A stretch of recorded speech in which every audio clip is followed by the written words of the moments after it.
드린 그 설교 교환을 보면 우리 오세연 목사님이 아주 잘해서 이렇게 만들어 주셨는데, 목사님 성경 구절이 너무 많습니다, 그렇게 얘기를 했습니다. 오늘은 저도 절제를 하면서 줄을 많이 안 달고 성경 구절을 중심으로 해서 말씀을 빨리빨리 전개해 나갈 테니까 한번 잘 음미해 보시면서 오늘 하나님의 나라의 백성으로 살아가기 위한 우리의 자신과 교회의 모습을 우리 한번 기도의 제목으로 삼을 수 있었으면 좋겠습니다. 먼저는 이제 제가 둘째 날 저녁 때 말씀드린 것처럼 복음과 하나님의 나라와 예수님을 같은 니꼬로 이렇게 했습니다. 이거 니꼬로가 일본 말인데 같은 등식으로 했어요. 복음이란 무엇인가? 기쁜 소식이란 하나님 나라에 대한 소식이고, 그리고 하나님 나라란 곧 예수님 자신을 가리키는 것이다 라는 말씀을 드렸습니다. 하나님 나라는 곧 예수님 자신을 가리키는 것이다와 동시에 예수님이 어떤 분이냐면 그 하나님의 나라의 왕이고 통치자이시기 때문에 그런 겁니다. 그래서 복음 곧 하나님의 나라고, 하나님의 나라는 예수님 자신, 왕이신 예수님 자신이시다, 이렇게 이야기 얼마든지 할 수가 있습니다. 그래서 성경 구절 두 개를 제가 이제 찾았는데, 마가복음 1장 15절에 보면 하나님의 아들 예수 그리스도의 복음의 시작이라고 그랬어요. 그래서 복음이란 무엇인가? 하나님의 아들 예수 그리스도입니다. 마가복음 1장 15절 이르시되 때가 찼고 하나님의 나라가 가까이 왔으니 회개하고 그 다음에 복음을 믿으라고 그랬습니다. 하나님의 나라가 가까이 왔는데 복음을 믿으라고 그런 거예요. 복음을 믿으라는 것은 예수를 믿으라, 그리고 그 예수님이 가까이 우리 가운데 왔다는 것입니다. 하나님 나라가 가까이 왔기 때문에. 자, 그래서 예수님을 구주로 영접한 사람은 주님이 우리 안에 와 계시다고 말씀을 드렸어요. 그래서 예수를 믿은 그리스도인들은 하나님의 나라가 내 안에 와 있는 거죠. 내가 천국을 소유한 존재가 되는 것입니다. 할렐루야. 제가 둘째 날 저녁에 열심히 얘기를 하다 끝부분이 그거였어요. 바로 하나님의 나라가 내 안에 와 있다, 천국이 내 안에 와 있다. 왜? 예수님이 와 계시니까. 자, 우리 조금 몸을 풀기 위해서 당신 안에 천국이 와 있습니다 하겠습니다. 시작. 왜냐하면 왕 대신 주님이 와 계시기 때문에 그런 거예요. 천국을 소유한 자들이에요.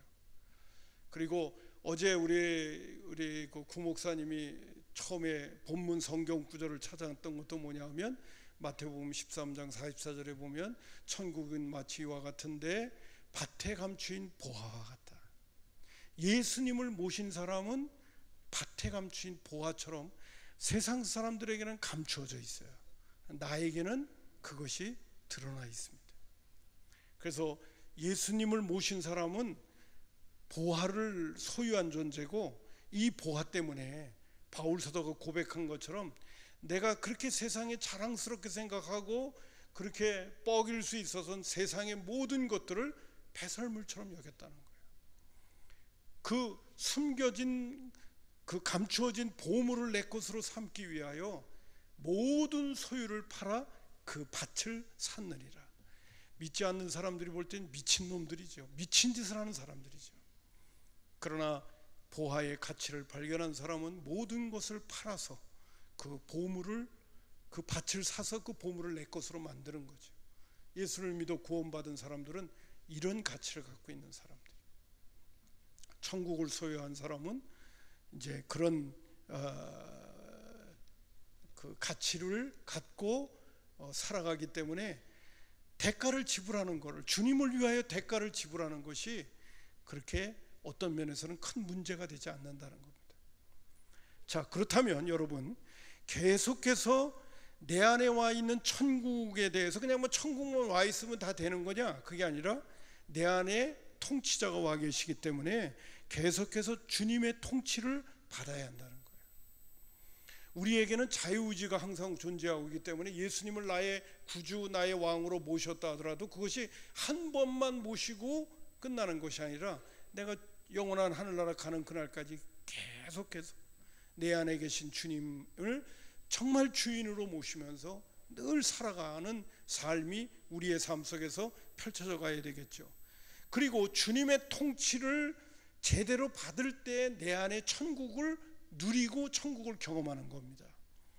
우리 주님이 내 인생의 주인이 되시고 내 안에 와셔서 나의 마음의 왕자의 자리에 앉아 계시고 나를 다스리는데 내가 마음에 들지 않으면 주님 말을 안 들어. 그러면 하나님 나라가 내 안에서 깨지는 거예요. 순간순간 깨지는 거예요. 그러나 내가 그분에게 통치를 잘 받으면서 순종하며 따라가면 내 안에 천국은 계속해서 누려가게 되는 것이죠. 여러분, 하나님의 말씀에 잘 순종이 안 되는데도 내 마음이 천국이 되던가요? 그렇지 않아요. 천국이 내 안에 와 있지만은 그분의 통치를 잘 받을 때에 천국을 누리는 거예요. 천국의 그 영향력이 내 것으로 삼아지게 되는 거예요. 그러나 우리 주님이 내 안에 와 계시는데 내 생각, 내 뜻이 자꾸 때때로 앞서고 내가 고집을 부리고 그리고 머뭇머뭇거리고 불순종한다 그러면 주님은 내 안에서 슬퍼하시는 거죠. 힘들어하시고 근심하시는 거고. 이런 상황이 벌어지게 될 때는 내가 천국을 온전히 누린다고 말하기가 어려워지는 거죠. 그래서 예수님께서 누가복음 9장 23절에 또 무리에게 이르시되 아무든지 나를 따라오거든 제일 먼저 해야 될 본이 뭐냐 하면 예전에는 내가 주인이 되었기 때문에 내가 나를 주장했지만은 이제는 우리 주님이 예수님이 내 안에 오셔서 천국을 이루어 가실 거기 때문에 그분의 통치를 받아야 되기 때문에 내 자신을 부인해야 되는 겁니다. 자기를 부인하고 날마다 제 십자가를 지고 나를 따라야 된다. 그래서 예수 믿는 그리스도인들에게 있어서 참 중요한 것이 날마다 자기를 부인하는 거예요. 그래서 로마서 6장 11절 이와 같이 너희도 너희 자신을 죄에 대하여는 죽은 자요. 여기 죄라고 하는 것, 그 죄의 뿌리는 내가 주인일 때 죄가 되는 거예요. 제가 말씀드린 것처럼 선악과도 하나님이 나를 만드셨으면 하나님 위주로 살아야 되는데 순간 내 위주가 될 때 선악과도 따먹는 거란 말이죠. 신앙생활도 그래요. 잘하다가도 내가 불쑥 튀어나오면 하나님의 말씀에 불순종해버리는 거예요. 내가 살아가는 이유와 목적을 또 다시 한번 음미하면서 어떤 것들을 선택하더라도 이게 주님이 기뻐하실 일인가, 주님이 원하시는 일인가, 아니면 내가 나 좋으라고 그러나, 이런 것들을 점검할 필요가 있다는 거죠. 자, 그래서 이와 같이 너희도 너의 자신을 죄에 대하여는 죽은 자요 그리스도 예수 안에서 하나님께 대하여는 하나님에 대해서는 산 자로 여겨라. 우리가 살아가는 목적이 하나님의 영광에 있기 때문에.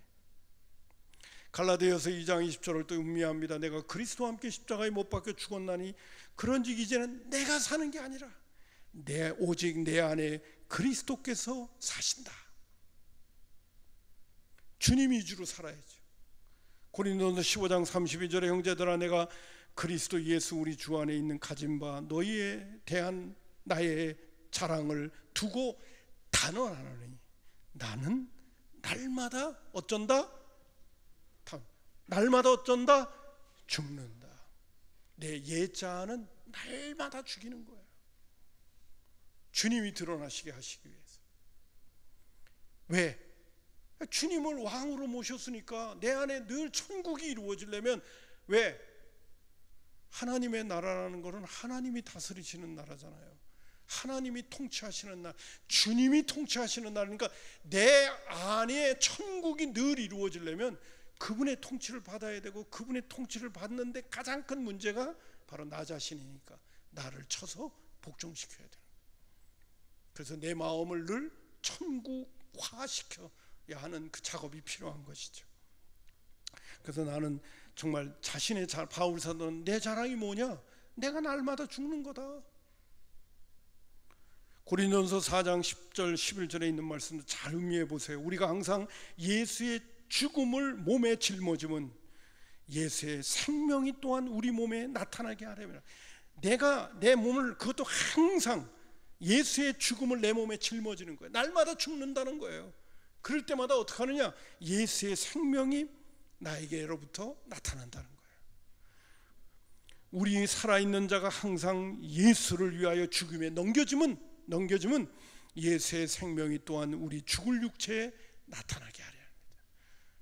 내가 날마다 죽을 때마다 어떻게 되느냐? 내 안에서 부활의 생명 되시는 우리 주님이 드러난단 말이에요.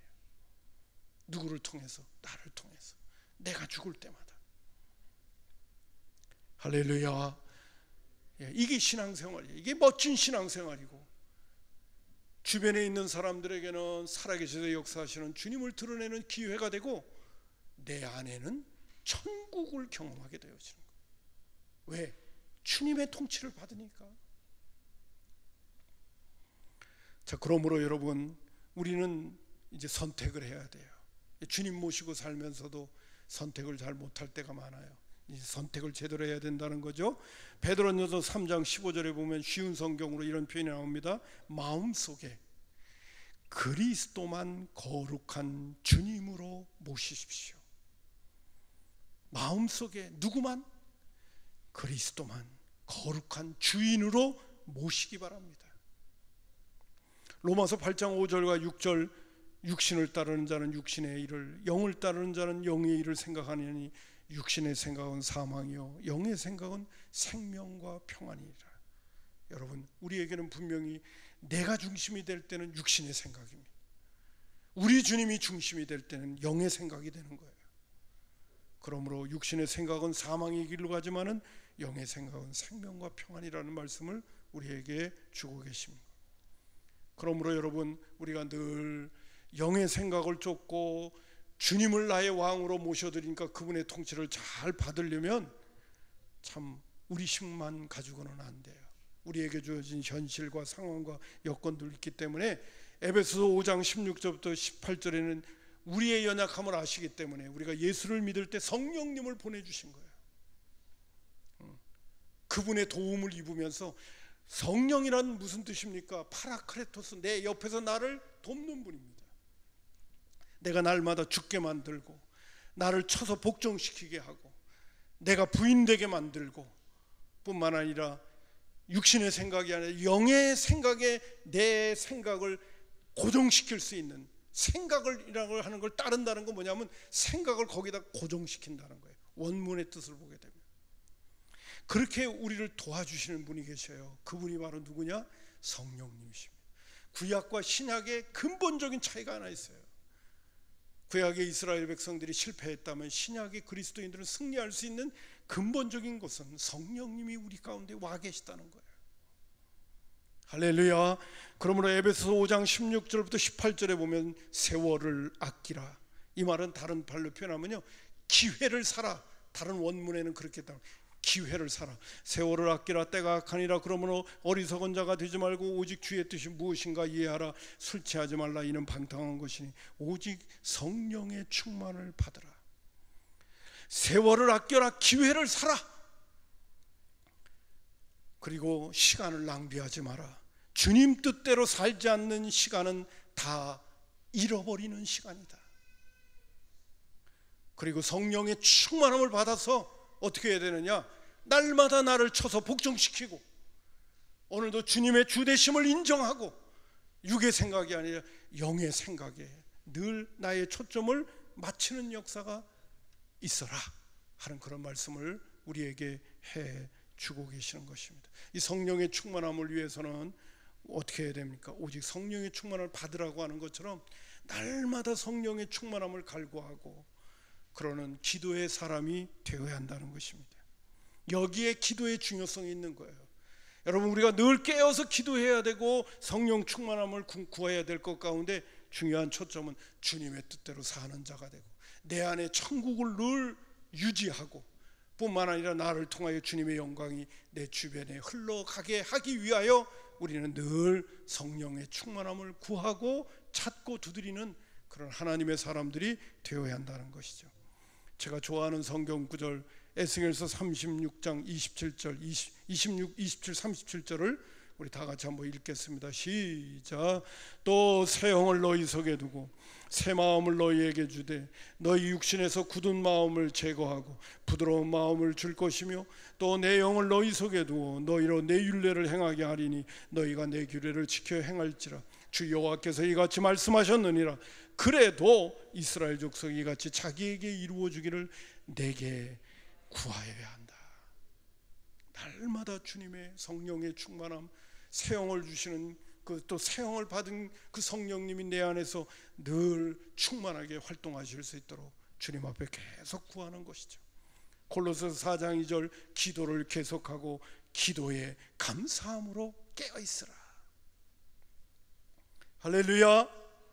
자, 그리고 이렇게 감사함으로 깨어 있으면서 늘 성령의 충만함을 구하려면 오늘 아침에 묵상의 말씀 가운데 우리 믿음의 식구들과 나눴던 것이 있어요. 시편 103편 6절에 보면 파수꾼이 아침을 기다림보다 내 영혼이 주를 더 기다리나니 참으로 파수꾼이 아침을 기다림보다 더하다.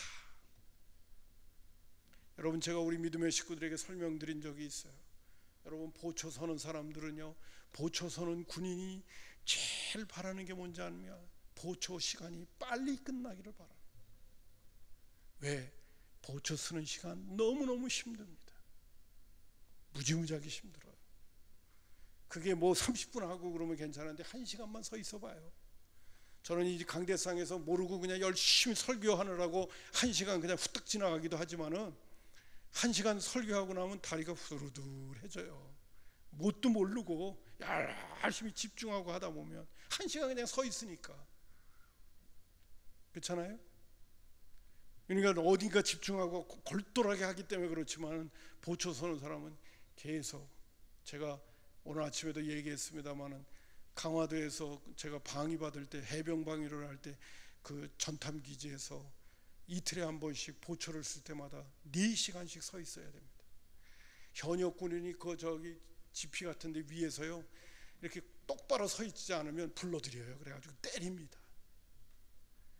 그런 세월을 보냈던 적이 있어요. 보초 쓸 때 그 시간 빨리 가기를 바라는데 시간 되게 안 갑니다. 그때 그 시절을 생각해. 그러고 나서 성경을 딱 봤는데 파수꾼이 아침을 기다린다는 말이 딱 나오자마자 얼마나 실감이 가는지. 파수꾼이 아침을 기다리는 거는요, 정말 시냇가에 저기 사슴이 시냇물을 저기 목말라 가지고 찾는 것처럼요, 정말 기다리는 거예요. 그래서 오늘 아침에도 얘기했습니다. 제가 그 예전에 보초 쓸 때 그 시간 빨리 그 보초가 시간이 끝나기를 바랐던 그 간절함이 오늘도 주님을 그렇게 사모한다고 한다면 은혜 못 받을 사람 없다. 내가 오늘날은요 믿음의 식구들이 사모하지 않아요. 세상에 좋은 것들이 많아서 그런지 몰라도 하나님의 은혜를 사모하지 않아요. 뭔가에 대한 나름대로 관심들이 다 많아가지고 주님을 찾고 구하지 않아요. 근데 오늘 시인은 파수꾼이 아침을 기다리보다 내 영혼이 주를 찾기에 더하다. 이게 어느 정도예요? 이게 도대체 저는 좀 실감이 납니다. 혹시 여기 가운데 군에서 보초 서본 분 계신가 모르겠어요. 그분은 아마 실감 날 겁니다. 시편 107편 9절에 보면 그가 사모하는 영혼에게 만족을 주시며 줄인 영혼에게 좋은 곳으로 채워주신다. 아무쪼록 늘 하나님의 은혜를 사모하기를 바라고 성령 충만함을 간절히 구하는 하나님의 사람들이 되어져서 정말 하나님께는 영광이 되고 내 안에는 천국을 이루고 주변에 있는 사람들에게는 주님의 영광을 드러내는 능력 있는 그리스도인들이 다 되기를 주님의 이름으로 축복합니다. 이게 신앙생활이에요. 그런데 이제 교회 공동체의 중요성을 이야기합니다. 여러분 마태복음 16장 16절부터 18절을 보게 되면 시몬 베드로가 대답하여 이르되 주는 그리스도이시여 살아계신 하나님의 아들이시다라고 신앙 고백을 합니다. 예수께서 대답하여 이르시되 바요나 시몬아 네가 복이 있다. 이를 내게 알게 한 이는 혈육이 아니로 하늘에 계신 내 아버지다. 또 내가 내게 이르는 너는 베드로라. 이 베드로라는 게 반석이라는 단어의 뜻이거든요. 내가 이 반석 위에 내 교회를 세우리니, 우리는 이 반석 위에라는 것을 바울 사도의 신앙 고백이라고 우리는 해석을 합니다. 개신교 교인들은 주는 그리스도시요 살아계신 하나님의 아들이라고 할 때 이 신앙 고백 위에 내 교회를 세우리니 음부의 권세가 이기지 못하리라. 예수님을 구주로 영접하고 주님을 내 안에 모시고 그분의 통치를 받고 살아가는 그리스도인들이 한 사람 한 사람 모여있는 그 공동체가 바로 뭐냐? 그가 바로 교회라고 하는 것이죠. 그리고 더 구체적으로 표현한다면 내가 바로 교회죠. 주님 모시고 사니까. 사도행전 20장 28절 우리 다 같이 한번 합독합니다. 시작. 여러분은 자기를 위하여 또한 온 양떼를 위하여 삼가라. 성령이 그들 가운데 여러분을 감독자로 삼고 하나님이 자기 피로 사신 교회를 보살피게 하셨느니라. 하나님이 자기 피로 사셨다는 이 하나님이 누굴까요? 이 하나님이 누굴까요? 예수님이시죠. 예수님이 자기 피로 사신 교회라고 그랬습니다. 여러분, 교회는 주님이 생명 바쳐서 세우신 겁니다. 목숨 바쳐서 세우신 것. 그러니까 교회는 대단히 중요한 것이에요. 교회는 바로 예수님 자신을 가리키기도 하는 거예요. 할렐루야. 여러분, 사도행전 2장 38절부터 42절에는 초대교회가 탄생하는 장면인데 본문이 길어요. 그러니까 예수님께서 십자가에 못 박혀 죽으시고 부활하신 다음에 제일 먼저 세워지는 게 뭐냐면 교회가 세워진 거예요. 믿음의 식구들이 예수를 믿으면서 그들이 함께 모여서 교제하고 떡을 떼고 사도의 가르침을 받고 함께 모여서 하나님 앞에 예배하는 이 공동체. 지금 제가 설명하려고 하는 부분이 뭐냐면 교회가 이만큼 중요하다는 거예요. 근데 재밌는 게 뭐냐면 교회 공동체의 구조는 하나님 나라의 구조하고 똑같다는 거예요. 아시겠죠? 예. 에베소서 1장 22절 23절에 보면 또 만물을 그 발 아래에 복종하게 하시고 그를 만물 위에 교회의 머리로 삼으셨느냐. 누구를? 예수님을. 교회는 그의 몸이니 만물 안에서 만물을 충만케 하시는 자의 충만이라. 여러분, 바울 사도는 교회를 몸으로 비유하고, 우리 같은 이 몸으로 비유하고, 그 몸의 가장 중요한 머리를 누구를 가리키냐면 예수님을 가리킵니다. 예수님의 통치를 받는 믿음의 권속들과의 그 관계, 그것을 교회로 이야기하고 있다. 하나님 나라의 모습하고 교회의 모습하고 똑같은 구조를 갖고 있어요. 이야기는 무엇을 이야기하는 거냐? 하나님께서 예수 그리스도를 통하여 하나님의 나라를 이 땅에 오게 하시고, 이 땅에 오게 하신 것 가운데 중요한 가시적으로 보여지는 것이 바로 교회를 통해서 예수님께서 주기도문에서 가르쳐 주신 것처럼 하늘에 계신 우리 아버지여 이름이 거룩히 여김을 받으시오며 아버지의 나라가 오게 하시며 아버지의 뜻이 하늘에서 이루어진 것 같이 땅에서 이루어지도록 하기 위하여 주님께서 세우신 것이 바로 교회라고 하는 것입니다. 이 교회의 사명이 무지무지하게 큰 거예요. 자, 그래서 교회 공동체의 구조는 하나님 나라의 모습하고 똑같고, 주님은 교회를 통하여 이 땅에 하나님의 나라를 확장시켜가는 거죠. 고린도서 12장 12절과 27절도 보겠습니다. 몸은 하나인데 많은 지체가 있고 몸의 지체가 많으나 한 몸인 것 같이 그리스도도 그러하니라. 너희는 그리스도의 몸이요 지체의 각 부분이다. 교회의 머리 되시는 그리스도의 통치를 받으면서 모든 믿음의 식구들이 지체같이 아주 유기적인 관계를 가져갖고 주님이 통치하시는 대로 일사불란하게 움직이는 것이 바로 교회 공동체의 모습이라는 것입니다. 그러면서 예수님과 교회와의 관계는 신랑과 신부, 남편과 아내와의 관계처럼 바울 사도는 설명하면서 그리스도는 남편이고 아내는 교회와의 관계성을 얘기하면서 에베소서 5장 22절부터 24절에 이런 언급을 해주고 계십니다. 또 우리 한번 다 같이 읽겠습니다. 시작. 아내들이여 자기 남편에게 복종하기를 주께 하듯 하라. 이는 남편이 아내의 머리됨이 그리스도께서 교회의 머리됨과 같으니라. 그가 바로 몸의 구주시니라. 그러므로 교회가 그리스도에게 하듯 아내들도 범사에 자기 남편에게 뭐해라? 복종해라. 여러분, 그리스도는 교회를 위하여 생명 바쳤고요, 남편들이여 아내를 사랑하기를 목숨 바쳐 사랑하라, 이런 말씀이 뒷부분에 나오는데, 중요한 부분은 교회를 이야기할 때는 교회는 아내인데 뭐라고 하냐면 교회가 그리스도에게 순종이라는 표현을 쓰지 않았습니다. 복종이라고 썼습니다. 여러분, 순종하고 복종이라는 단어 충분히 아시죠? 순종은 자발성이 있어요. 근데 복종은 내 마음에 안 들어도 따르는 걸 얘기하는 거예요. 억지로라도 따라야 되는 게 복종이에요. 맞죠? 여러분, 오늘 우리가 교회 생활을 할 때 교회의 머리 대신 주님께는 순종이 안 되면 복종이라도 해야 되는 거예요. 억지로라도 해야 되는 거예요. 주님의 통치라고 하는 것은 억지로라도 받아야 되는 거예요. 힘들고 어려우면 나를 쳐서 복종시켜가지고 복종하는 거예요. 그래야 교회가 교회다워질 수가 있는 겁니다. 아멘, 아멘, 아멘. 그래서 이 복종이라는 단어를 잘 생각하세요. 주님께는 복종해야 돼요. 따라서 합시다. 주님께는, 예수님에게는 순종이 아니라 복종이다. 이게 복종이에요, 복종.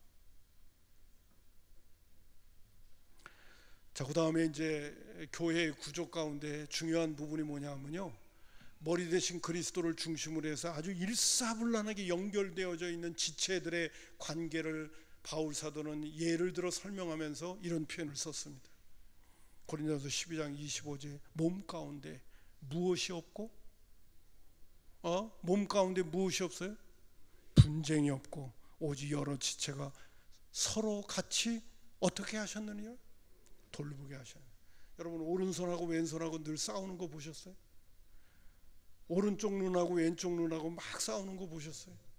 오른쪽 콧구멍하고 왼쪽 콧구멍하고 자기가 좋아하는 쪽을 향해서 막 가는 거 보셨어요? 여러분, 몸은 안 싸웁니다. 몸의 지체는 절대로 안 싸웁니다. 왜냐하면 머리의 지시에 순종이 아니라 복종하고 있기 때문에 그런 거예요. 여러분, 우리 성산교회 교인들이 늘 자기를 쳐서 복종시키면서 내 안에 천국을 이뤄가고 천국을 누려가면서 주님을 늘 바라보게 되면요, 우리 성산교회 교인들 안 싸워요. 싸우는 이유는 뭐냐 하면 내가 살아서 싸우는 거예요. 내가 주인이 되었기 때문에 싸우는 거예요. 교회 안에는 분쟁이 없고 오직 여러 지체가 서로 돌아보게 하셨다. 그리고 교회 공동체는 서로가 이렇게 돌아보게끔 되어 있어요. 그리고 교회의 특징 가운데 하나는, 교회 공동체가 어제 하나님 나라의 가치관하고 연결되어지는데 특징 가운데 하나가 뭐냐 하면, 고린도서 12장 22절 23절을 내가 왜 찾았는가 한번 보세요. 제가 한번 읽습니다. 더 약하게 보이는 몸의 지체가 도리어 요긴하고 우리가 몸에 덜 귀히 여기는 그것들을 더 귀한 것으로 입혀주며 우리의 아름답지 못한 지체는 더욱 아름다운 것을 얻느니라. 여러분, 세상에는요, 장애인이나 불편한 사람이나, 죄송한 표현을 씁니다, 못생긴 사람이나 좀 사람이 좀 약간 뭐가 나 있다고 생각, 부족하다고 생각하고 그런 사람들을 사람을 무시합니다. 사람들은 무시하게끔 돼 있어요. 그리고 왕따시킵니다. 그런데 교회는 그렇지 않습니다. 여러분, 가정 안에서 어린아이가 태어나면 그는 어린아이는 아무것도 모른다고 생각하고 뭣도 모르기 때문에 집안에 어린아이가 태어나면요, 그 어린아이를 위하여 온 식구들이 다 거기에 집중을 합니다. 왜? 연약하고 부족한 것에 집중을 해서 함께 돕는 거예요. 그래서 세상에서는 보잘것없고 부족하고 연약한 사람은 무시당하고 제껴지지만은 교회 공동체 안에서는 부족하고 연약하고 없고 힘없다고 생각한 사람이 더 존경을 받고 더 귀한 존재로 드러나는 곳이 어디냐? 그것이 교회라고 하는 것입니다. 세상과 달라요. 미리 말씀드립니다. 세상은 비교하고 경쟁하고 다른 사람을 짓밟고 올라가서 양육한 시처럼 약한 자를 내리밟고 자기는 올라서는 쪽으로 서 있는 그러한 피라미드 구조를 갖고 있다고 한다면 교회의 구조는 거꾸로 되어 있어요. 예수님께서 말씀하신 건 나는 섬김을 받으러 온 것이 아니라 섬기러 왔다. 교회 안에는 누가 제일 많으냐 하면 섬기는 사람들이 많은 거예요. 군림하는 사람이 아니라, 지시하는 사람이 아니라, 또 약한 자가 더 보살핌을 받기 때문에 그런 사람들이 더 빛나는 거예요. 교회는 그런 구조를 갖고 있는 것이 교회의 공동체고 하나님 나라의 공동체예요. 믿습니다. 우리 성산교회에도 연약한 사람, 부족한 사람, 없는 사람, 나약한 사람, 다른 사람의 돌봄이 필요한 사람, 이런 사람들에게 믿음의 식구들이 다 집중하게끔 돼 있는 거예요. 그래서 새신자들이 오면 기존 신자는 뒷전이고 새신자들에게 다 신경을 쓰는 거예요. 제 예전에 보면 새신자가 오면요, 아유 목사님 뭐 새신자에만 신경 쓰고 기존 신자는 뭐 사람도 아닌가 교인도 아닌가 그러고 막 투덜대는 분들 많더라고요. 요새는 새신자도 안 들어와가지고 속상하지만은, 여러분 그러면 안 돼요. 교회 안에는 교회를 잘 모르고 이제 새로운 교인들이 이제 갓난아이 같이 발을 한 발자국 내리기 때문에 온 교인들이 거기 집중해야 되거든요. 그리고 교회는 새신자의 분위기를 다 만들어 놔야 되는 거예요. 그들이 잘 적응할 수 있도록. 왜? 가장 약하고 잘 모르니까. 교회는 없고 힘없고 연약하고 그런 사람들이 대접받는 곳이 되어야 되는 줄로 믿습니다. 이게 교회예요. 이게 교회예요. 자, 그러면 조금 더 나아가서 세상 나라와 하나님 나라의 차이점을 성경 구절로만 그냥 언급하겠습니다. 세상 나라는 뭐 좀 민주주의 국가라고 하는 것 때문에 더불어 잘 살자고 하면서 열심히 정치적으로 노력하고 있기는 하지만은, 그러나 타락한 본성을 가진 인간의 그 기본적인 속성은 자기중심적이거든. 이기주의적이거든. 집단 이기주의도 이제 생겨나지만은 인간이 만들어 놓은 이 세상의 문화는 그 배후의 마귀가 조종하면서 이 땅 공중 권세 잡은 자들이 주장하면서 오늘도 믿지 않는 사람들을 계속해서 부추기는 것이 뭐냐면 너 중심으로 살라고 얘기하는 거예요. 네가 중심이 되어서 살라는 거예요. 나를 중심으로 해서 만들어 놓은 문화는 항상 다른 사람들하고 부딪히게끔 돼 있고, 그리고 경쟁과 비교를 통해서 만들어진 문화입니다. 그렇기 때문에 거기에는 참 어렵고 힘든 부분이 많아요. 자, 사도행전 2장 40절 이렇게 보겠습니다. 또 여러 말로 확증하며 권하여 이르되 너희가 이 패역한 세대에서 구원을 받으라. 베드로의 설교의 메시지입니다. 이 세대를 어떤 세대라고 하냐면 패역한 세대라고 얘기하는 거예요.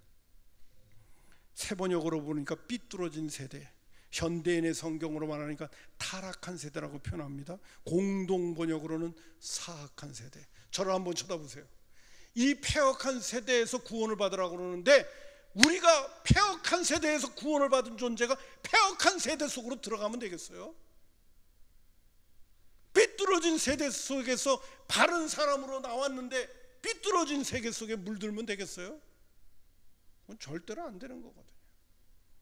또 한번 봅시다. 갈라디아서 1장 4절에 그리스도께서 하나님 곧 우리 아버지의 뜻을 따라 악한 세대에서 우리를 건지시려고 우리 죄를 대속하기 위하여 자기 몸을 주셨다고 했어요. 이 세상은 어떤 세상이냐? 악한 세상이에요. 거기서 우리를 건졌는데 내가 그 악한 세상에서 헤매면 되겠어요? 그 악한 세대에 물들면 되겠어요? 그 악한 세대의 가치관 속에서 같이 떠내려가면 되겠냔 말이에요. 그러면 안 되는 거잖아요.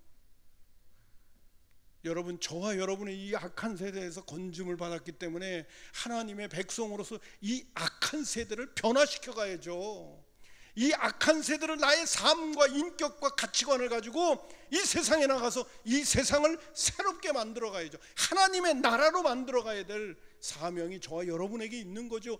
이 세상에 대충 타협해서 이 세상과 대충 어울려 가지고 어려움 없이 또 내가 원하는 어떤 뜻을 이루기 위한 그런 목적으로 편안하게 쉽게 잘 살려고 하는 거기에만 목적을 두는 것이 그리스도인이 아니야.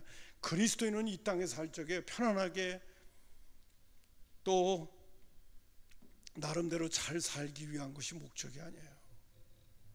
저와 여러분의 삶은 거기에 목적이 있잖아요. 저와 여러분의 삶은 하나님의 뜻을 이루는 데 있어요. 아멘입니다. 좀 힘들고 어려워도 좀 불편해도 우리는 하나님의 뜻을 이루는데 우리의 인생의 목적이 있는 거지, 세상 사람들이 원하는 것처럼 큰 집에서 좋은 것 먹으면서 편안하게 좋은 차 타고 좋은 환경에서 살아가기 위해서 우리가 존재하는 게 아니에요. 우리는 거기에 목표가 있는 게 아니에요. 그리고 이 세상은 삐뚤어진 세상이고 이 세상은 악한 세상이고 이 세상은 어두운 세상인데 거기에 어떻게 우리가 같이 편성할 수가 있어요? 그러면 안 되죠. 우리는 이 세상을, 자, 골로새서 1장 13절 14절 우리 다 같이 한번 읽겠습니다. 준비되셨죠? 읽습니다. 시작. 그가 우리를 흑암의 권세에서 건져내사 그의 사랑의 아들의 나라로 옮기셨으니 그 아들 안에서 우리가 속량 곧 죄사함을 얻었도다. 흑암의 권세에서 건져가지고 그리스도의 아들의 나라에 들어가 있는 존재가, 제가 화요일날 하늘에 앉혀진 존재가 저와 여러분인데, 그렇기 때문에 우리는 땅의 것을 구하지 말고 위의 것을 찾는 존재로 우리 오늘을 살아가야 되는 존재인데, 이 세상과 대충 타협해서 살아서야 돼요? 우리는 그럴 수 없어요. 사도행전 26장 16절부터 18절에 보면 바울 사도가 하나님께서 자기에게 맡겨준 사명을 얘기할 때 이렇게 한다. 어두움에서 빛으로. 오늘도 믿지 않는 사람에게 복음을 전해서 그들의 눈을 뜨게 하사 어두움에서 빛으로, 사탄의 권세에서 하나님께 돌아오게 하기 위하여 하나님께서 나를 부르셨다는 거예요. 이 세상은 어떠냐? 이 세상은 어두움이에요. 예수 믿는 사람은 어떤 사람이에요? 빛이에요. 그리고 이 세상은 어디예요? 사탄의 권세가 주장하는 곳이에요. 오늘 예수 믿는 사람은 어디에 속하는 겁니까? 하나님께 속해 있는 사람들. 이 정체성과 내가 지금 누구인가야, 그리고 내가 지금 어떤 위치에 있는가를 정확하게 알고 오늘도 살아갈 수 있는 저와 여러분이 되어야 되는 줄로 믿습니다. 그러면 세상 나라와 하나님 나라의 모습 속에서 두 가지만 그냥 언급을 한 게 있어요. 그럼 하나님의 나라의 가치관은 어떤 나라냐? 서로 섬기는 나라예요. 섬김이 존경받는 나라예요. 다른 사람을 위해서 희생하고 헌신하고 수고하고 애쓰는 사람이 존경받는 곳이 어디냐? 그게 교회예요. 뺀질뺀질한 사람이 존경받으면 안 돼요. 교회에서는 그런 사람이, 힘들고 어려운 건 싹싹 빠져나가는 사람이, 그런 사람은 교회에서 그러면 안 돼요. 교회에서는 좀 우직하게 희생하고 헌신하고, 주님께서 말씀하셔서 내가 섬김을 받으러 온 것이 아니라 섬기러 온 것처럼 주님의 뒤를 따르기 위해서 힘들고 어렵지만 섬김의 길을 걸어가려고 하는 그 사람이 교회에서는 존경받는 사람이 되는 거예요. 자, 마가복음 10장 42절부터 44절 다 같이 한번 읽겠습니다. 시작. 예수께서 불러다가 이르시되 이방인의 집권자들이 그들을 임의로 주관하고 그 고관들이 그들에게 권세를 부리는 줄을 너희가 알거니와 너희 중에는 그렇지 아니하니 너희 중에 누구든지 크고자 하는 자는 너희를 섬기는 자가 되고 너희 중에 누구든지 으뜸이 되고자 하는 자는 모든 사람이 종이 되어야 하리라. 저는 제 얘기를 오늘 이 시간에도 여러분에게 그냥 한번 할게요. 이제 교회가 무엇이며 하나님 나라가 무엇이며 이런 것들에 대해서 이제 정확하게 내 마음속에 새겨지고 알게 되다 보니까요, 제 개인적인 소견을 얘기한다면 나는 목회 못하겠어요. 부담스러워서. 왜냐하면 오늘 제가 여러분한테 얘기한 것처럼 이 세상 사람들은 높은 지위에 올라가서 다른 사람을 막 부리려고 하는 것이 이 세상의 문화고, 그렇기 때문에 사람들이 권력을 가지려고 하고 높은 지위를 얻으려고 하고 실력을 쌓으려고 하고 힘을 가지려고 돈을 벌고 이렇게 하는 것이 이 세상의 문화고 이 세상의 구조인데, 하나님 나라의 원리는 그게 아니라 섬겨야 된다니까. 이 세상의 구조와 거꾸로 되어져 있는 구조가 하나님 나라의 구조인데, 예수 믿는 사람들도 하나님 말씀에 순종하며 따르라고 하는 것처럼 부담스러운 일이 어디 있겠습니까? 근데 나도 그거를 뻔히 아니까, 또 교인들의 모습을 보니까 나도 잘 안 되는데 교인들이야 오죽하겠나 싶은 생각이 드니까 부담스러운 거예요. 오늘 제가 이런 설교의 주제를 하는 게 좋습니까? 재밌습니까? 신납니까? 죽자고 그러는데 뭐가 좋을 게 뭐가 있어요? 예? 세상 사람들이 추구하는 방법대로 우리가 살지 말고 거꾸로 삽시다 이렇게 얘기하는데 좋아할 사람들이 누가 있겠어요? 목사님만 열심히 얘기하는데 솔직히 나는 안 그래요. 그러고 앉아 있는 것 같은 느낌이 들기도 하고. 그래서 저는 제 개인적인 입장으로 볼 때는 정말 부담스러워요. 죄송합니다. 빨리 10년이 지나서 은퇴했으면 좋겠어요. 개인적으로는 그래요. 너무 부담스러운 거예요. 부흥이라는 게 뭐예요? 교인들로 하여금 더 많이 주님 뒤를 따르자고 얘기하는 거고, 더 많이 희생하자는 얘기고, 더 많이 헌신하자는 얘기고, 더 많이 수고하자는 얘기고, 다른 사람이 하기 싫은 거 내가 하면서 하나님의 교회를 세워가자는 것이 그게 부흥인데, 그게 하나님 나라가 원하는 건데, 그게 아니라 뭐 교인이나 불러 모아놓는 게 그게 무슨 부흥이에요? 하나님의 나라의 뜻이 실현되어져 가는 게 그게 부흥이란 말이에요. 목사님 그런 거 얘기 안 해도 늘 강대상에 설 때마다 속으로 내가 몰랐지만은 그냥 다 알고 있었어요. 괜히 그걸 말로 끄집어내시고 그럴 필요 없어도 되는데 그러시는지 모르겠지만은 여러분, 주님의 뒤를 따르는 게 쉽지 않습니다. 정말 어려워요. 나를 쳐서 복종시키지 않으면 안 되고요. 죄송한 표현입니다만 우리 권사에 뭐 지금 뭐 식당 봉사하는 것부터 시작을 해가지고요, 목장에 식당 봉사하는 것부터 시작해서 뭐 일주일에 한 번씩 하는 반찬 봉사하는 거요. 뭐 그렇게 연말이 되니까 또 시끄러운 소리가 내 귀에 자꾸 들려오는지. 저는요 사실은 교회 바깥에 무슨 활동하는 거요 정말 부담스러워하는 사람입니다. 마포 교경협의회 경찰서하고 연결되어지는 무슨 뭐 경찰들 돕는 일이라든지, 또 마포 교구협의회, 마포와 구청과 교회와의 관계성에서 뭐 바자회도 하고 뭐 하면서 이 가교 역할을 감당하고 있는, 너무 부담스러워요. 나는 어디 앞에 나서는 건 정말 부담스럽습니다. 화장실도 자주 가야 되고 신경 쓸 일이, 앞에 나서는 거 정말 싫어합니다. 저. 근데 제가 왜 하는지 아세요? 내 이웃을 내 몸과 같이 사랑해야 하기 때문에 하는 거예요. 작은 간접적인 거긴 하지만은 내 이웃을 내 몸과 같이 섬겨야 되니까. 교회가 해야 될 조그마한 일, 교동협의회. 여러분 지금 우리가 하고 있는 그 반찬 봉사요, 그 반찬 봉사하는 거는 법의 테두리 속에서 이렇게 예외인 사람들이, 그 독거 노인들이, 그런 사람들은 법적으로 혜택을 못 받는 분들이 있어요. 그런 분들을 돌보려고 그러는 거예요. 근데 그분들도요, 멀리 있는 사람도 아니에요. 우리 교인들이요. 다 거의 다 몇 되지도 않지만은 그것도 우리가 못 섬긴단 말이에요. 그것도 이런 핑계 저런 핑계 대고 힘들고 어렵다고 그거 못 섬긴다면 내가 왜 신앙생활을 해야 돼요? 뭐 때문에? 그게 뭐 때문에 이 교회 나오고 뭐 때문에 설교 듣고 뭐 때문에 믿음 생활을 하는 거예요? 여러분 지금 와서 보니까요, 여러분 신앙생활이라고 하는 거는 뭐냐면 하나님 사랑하고 이웃 사랑하는 거예요. 내가 그냥 앞장서서 야 이거 해야 되다 그렇게는 못하더라도 나한테 어떤 부담, 어떤 일이 주어질 수밖에 없는 상황이 있다면 최소한도는 해야 되는 거예요.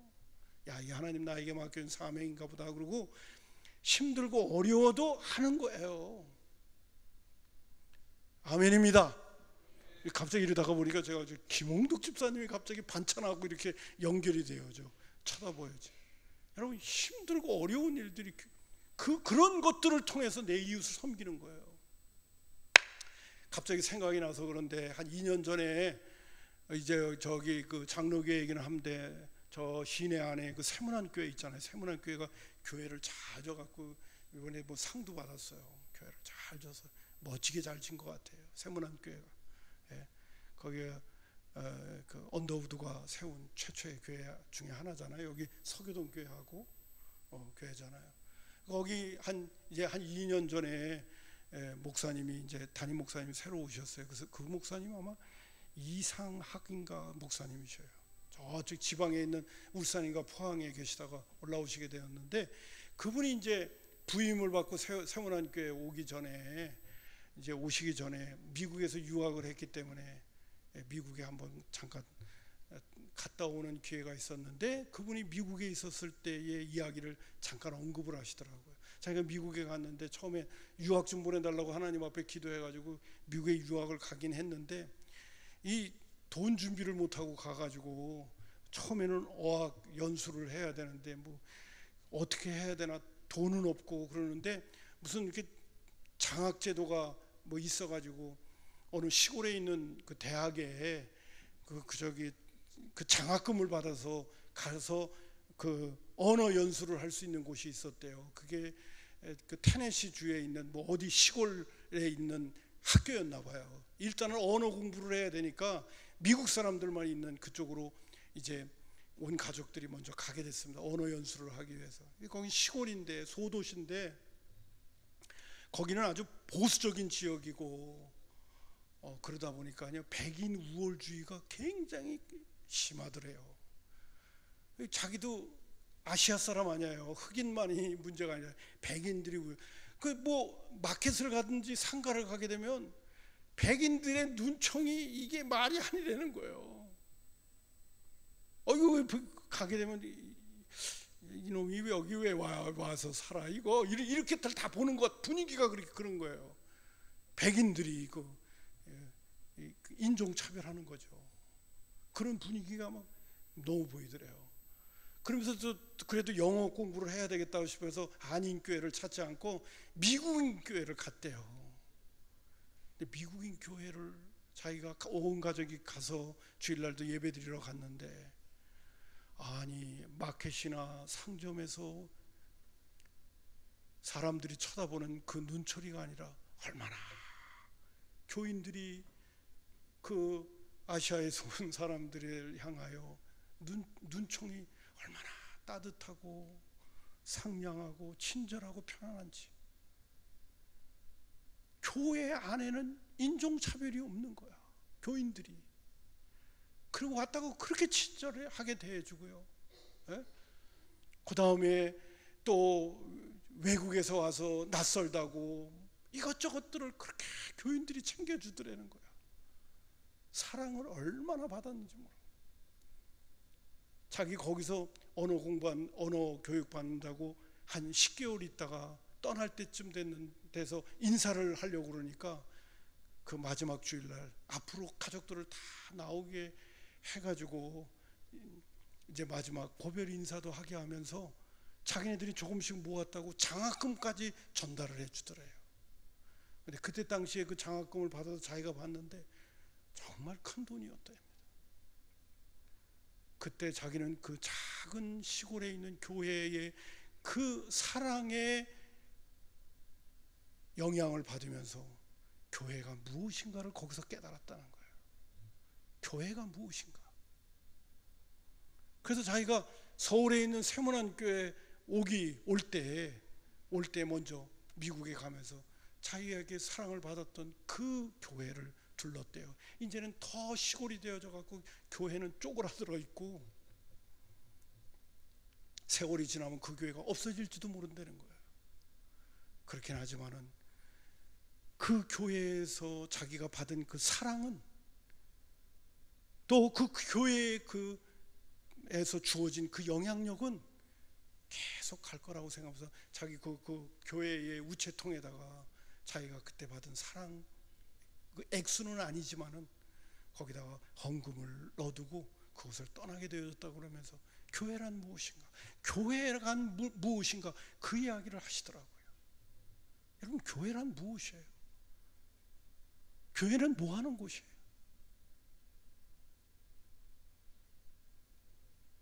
제가 그 이야기를 들을 때 다시 한번 생각이 들더라고요. 우리 주님이 원하시는 하나님의 나라로서의 교회는 어떠해야 되겠나? 인종차별도 없어야 되고 하나님의 형상대로 만들어진 모든 사람들은 다 공평해야 되고 평등해야 되고 교회 안에는 불의가 없어야 되고 억울함을 당하는 사람이 없어야 되고 제가 조금 전에 얘기한 것처럼 도움을 필요로 하는 그 사람들이 더 대우를 받아야 되는 곳이 바로 어디냐? 그게 교회죠. 그리고 교회가 그런 정신으로 교회를 세워가게 되면 그게 세상으로 흘러가서 지금과 같이 정치가 이렇게 불의가 판치고 사람이 공평함을 받지 아니하고 비교하고 경쟁하고 이런 것들을 교회는 희석시켜 가야 되는 거예요. 교회에 갔더니 교회는 새로운 세상이다. 그래가지고 존 스토트 목사님이 에베소서에 있는 말씀 가운데 볼 때 교회를 뭐라고 표현하냐면 초인류 국가라고 그랬어요.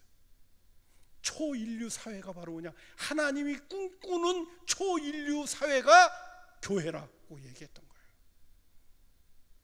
예수 그리스도 머리 대신 그분의 통치를 모든 지체들이 받으면서 순종이 아니라 복종으로 교회를 섬겨갈 때 주님이 꿈꾸는 하나님의 나라가 이 땅에 임하게 하시고 하나님의 뜻이 하늘에서 이루는 것처럼 땅에서 이루어지는 것이 교회를 통해서 하나님은 이루시려고 했고 그 교회가 주님의 통치를 제대로 받으면 자기를 쳐서 복종시키고 죽기를 각오하고 주님의 말씀에 순종하게 되어지면 그 공동체가 초인류 사회가 된다는 거예요. 그 초인류 사회를 세상에다가 보여줘야 돼요. 그래서 교회는 이 세상의 대안이 되어줘야 되는 거예요. 공동체는 어떻게 살아가야 되는 거냐. 아멘. 이런 메시지에 대해서 생각을 하고 이런 것들을 이렇게 생각하게 되면 난 못하겠어. 나도 굉장히 이기주의자거든요. 난 못하겠어요.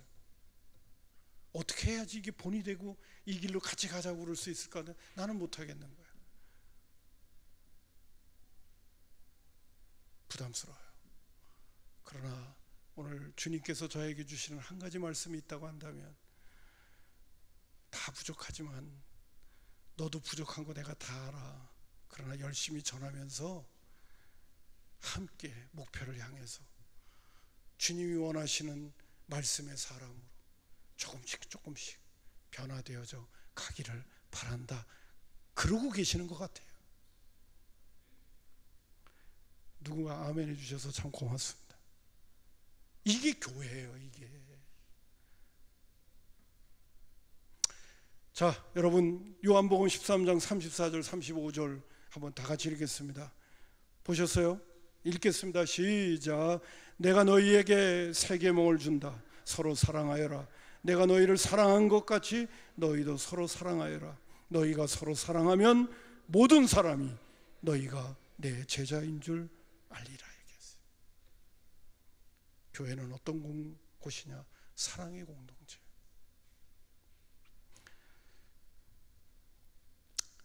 자, 오늘 여기까지 하고요. 소문난 데살로니가 교회까지 얘기하는데, 소문난 데살로니가 교회가 주어진 것이 거기 3절을 보세요.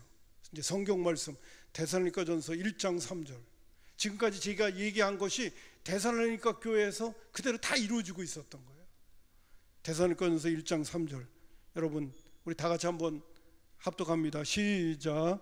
너희의 믿음의 역사와 사랑의 수고와 우리 주 예수 그리스도에 대한 소망의 인내를 우리 하나님 아버지 앞에서 끊임없이 기억한다. 데살로니가 교회 교인들을 생각하면 너무 감사한 거야. 거기 세 가지 중요한 단어가 나옵니다. 믿음의 역사, 두 번째는 사랑의 수고, 세 번째는 소망의 인내입니다. 오늘 여기까지 또 다시 얘기하려면 시간이 많이 걸리는데, 데살로니가 교회는 소문난 교회였어요. 왜냐하면 믿음이 보여졌기 때문에 그래요. 행함이 있는 믿음이 있었기 때문에. 소문이 왜 납니까? 그들의 믿음이 보여지는 믿음이었기 때문에. 그래서 여러분 거기 있는 말씀 가운데 보게 되면 이런 구절이 나옵니다. 뭐가 나오느냐면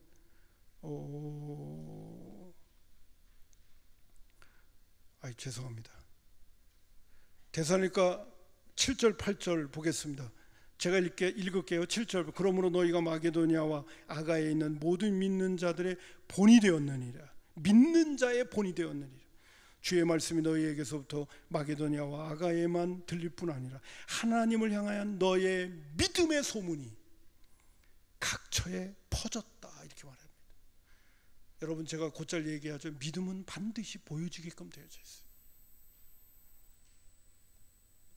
근데 데살로니가 교회는 행함이 있는 산 믿음이 있었기 때문에 아가야와 마게도니아에게 다 이렇게 믿음의 모습이 보여져서 소문까지 났다는 거예요. 여러분 오늘도 하나님의 말씀을 머릿속에다가 맴도는 것이 아니라 이거 작은 거라도 내 생활 속에 주님의 통치를 받으면서 그분에게 복종하면서 순종하면서 우리가 실천에 옮길 때 믿음의 역사가 나타나는 거예요. 할렐루야. 두 번째 사랑의 수고에 대한 얘기는요, 데살로니가전서 4장 9절에 보면 바울 사도가 데살로니가 교회 교인들에게 향하여 이렇게도 얘기해요. 형제 사랑에 관하여는 너희들에게 쓸 것이 없대요. 너희들 자신이 하나님의 가르침을 받아 서로 사랑하고 있다는 거예요. 그러니까 소문이 나죠. 사랑에 대해서 쓸 것이 없다니까. 너무 서로가 사랑하고 있으니까. 그리고 이 사랑이라고 하는 것은 섬김으로 나타나는 거예요. 예수님께서 사랑하셨기 때문에 우리를 위해서 희생하신 거 아닙니까? 사랑은 섬김으로 나타나는 것이고 사랑은 희생으로 나타나는 거예요. 부모가 왜 자식을 향해서 희생을 합니까? 사랑하니까 그렇게 되는 거 아닙니까? 그리고 빌립보서 2장 5절부터 8절에 있는 말씀, 잘 아는 성경 구절 또 한번 그냥 우리 끝까지 다 합시다. 2장 5절부터 8절 다 같이 읽겠습니다. 시작. 너희 안에 이 마음을 품으라. 곧 그리스도 예수의 마음이니 그는 근본 하나님의 본체시나 하나님과 동등됨을 취할 것으로 여기지 아니하시고 오히려 자기를 비워 종의 형체를 가지사 사람들과 같이 되셨고 사람의 모양으로 나타나서 자기를 낮추시고 죽기까지 복종하셨으니 곧 십자가에 죽으심이라. 종의 형체까지 가졌다는 거예요. 예수님은 하나님을 너무 사랑해서요, 자기의 신분을 버리고 육신을 입고 이 땅에 내려오시는 그 순종까지 하시는데, 십자가에 못 박혀 죽는 것이 하나님의 뜻이었기 때문에 복종까지 하셨다는 거예요. 하나님을 너무 사랑해가지고. 그 메시지가 여기 나오고 있습니다. 여러분 오늘도 우리가 사랑을 하게 되면 그 사랑은 반드시 섬김과 수고와 희생으로 나타나게끔 되어 있어요. 아무쪼록 저와 여러분 힘들고 어렵지만 하나님 앞에 늘 성령 충만함 구하면서 늘 나 자신의 피곤함과 연약함도 있지만 하나님 어떻게든지 나에게 기회가 주어질 때마다 섬기는 일이 기쁨이 되게 해주시고 다른 사람을 위하여 희생하는 일이 감사가 될 수 있는 그러한 은혜의 사람으로 교회를 섬기고 이웃을 섬길 수 있도록 해달라고 기도할 수 있는 저와 여러분이 됐으면 참 좋겠습니다. 할렐루야. 예, 마지막은 소망인데, 소망에 있네. 그냥 그만하겠습니다. 소망에 있네. 자, 그래서 오늘 우리가 주님의 뜻을 잘 받들어서 주님의 뒤를 따르면서 주님의 통치를 잘 받으면, 오늘 우리가 올해 표처럼 로마서 14장 17절 하나님의 나라는 먹는 것과 마시는 것이 아니라 오직 성령 안에서 의와 평강과 실화, 천국이 내 안에 이루어지는, 하나님의 뜻을 잘 받들어 순종하면서 살아가게 되면 내 안에 하나님의 나라가 부가되어지는, 충만하게 누려지게 되어지는 그런 은혜의 삶을 살아가는 것이 저와 여러분이라고 하는 것입니다. 그런 은혜의 사람으로 살아가면서 교회를 섬길 수 있는 좋은 일꾼들 되기를 주님의 이름으로 축복합니다. 자, 그럼 요거를 좀 한번 하고 끝내려고 합니다. 내가 해야 되겠다. 이 세 가지인데요. 내가 해야 되겠다. 두 번째는 나부터 해야 되겠다. 그 다음에 세 번째는 뭐냐면 다른 사람이 아니면 나라도 해야 되겠다. 한번 따라서 합시다. 내가 해야 되겠다. 나부터 해야 되겠다. 나라도 해야 되겠다. 그럴 때 우리 교회가 변화되는 거예요. 그럴 때 우리 교회가 하나님의 뜻을 이루어가는, 하나님의 나라를 이 땅에 심어가는 그러한 역할을 감당하게 되는 겁니다. 누구 탓하지 마시고 나부터 하자. 남 안 하면 나라 또 하자. 왜? 주님이 우리를 그렇게 부르셨으니까. 그 목표를 가지고 계속 기도하면서 성령 충만하여 나아갈 수 있기를 주님의 이름으로 축복합니다.